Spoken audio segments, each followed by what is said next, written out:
রং খেলার আগের থেকে এবছর আমি ঠিক করে রেখেছিলাম যে আমার হাজব্যান্ডকে আমি রং মাখাবো না। কারণ কি বলো তো, প্রত্যেকবারই আমি আগে রং মাখাই, ও আমাকে মাখায় না।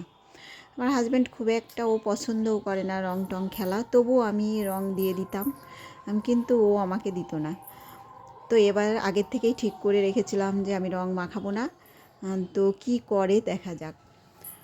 তো রীতিমতো আমরা তো রং টং খেলেছি আমি বাচ্চাদের সঙ্গে, একটু আমার মেয়েরা ছিল, আশেপাশে দু একজন ছিল, আমার বাড়ির সামনে একটা যা ছিল, আমার সবাই মিলে একসাথে এক জায়গায় আনন্দ করেছি। প্রত্যেক বছরই আমাদের বাড়ির সামনে সবাই বাচ্চারা রং খেলে, অবশ্য বাড়ি রাস্তা দিয়ে যারা যায় তাদের দিয়ে দেয়। তো এবার আমি ওদের সাথেই ছিলাম, তো আমার হাজব্যান্ডকে রং মাখায়নি, দেখি কি করে। তো আমাকে মাখায় নাকি আমি সেটা, সেই জন্য আমি ওয়েট করেছিলাম। তো রং টং খেলা হয়ে গেল, দুপুরবেলায় চান টান করে ঘরে এসেছে, তখন আমাকে বলছে এবার তো আমাকে রং মাখালে না। তখন আমি তো হাসতে শুরু করেছি। তো আমি তখন বললাম যে প্রত্যেকবার আমি রং মাখাই, কেন তুমি মাখাও না আমাকে, সেই জন্য আমি এবছর তোমাকে রং মাখাইনি।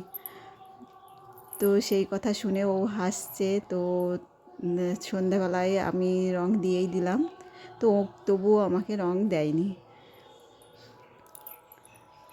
সব মেয়েদেরই ইচ্ছে করে যে হাজব্যান্ডের হাতে রং মাখবে, তাই না? তো আমারও সেই রকম ইচ্ছে ছিল, তো সেই ইচ্ছেটা পূরণ হয়নি। তো কিছু করার নেই, আমরাই খেলেছি, আমরা রং মেখেছি বাচ্চাদের সঙ্গে নিয়ে। তো সবাইকে হ্যাপি হোলি, সবাই ভালো থেকো, সুস্থ থেকো। ভিডিওটা আর বড় করলাম না, এই পর্যন্তই থাক। আবারও সামনে বছর হবে রং খেলা, সবাই ভালো থেকো। চলো টাটা।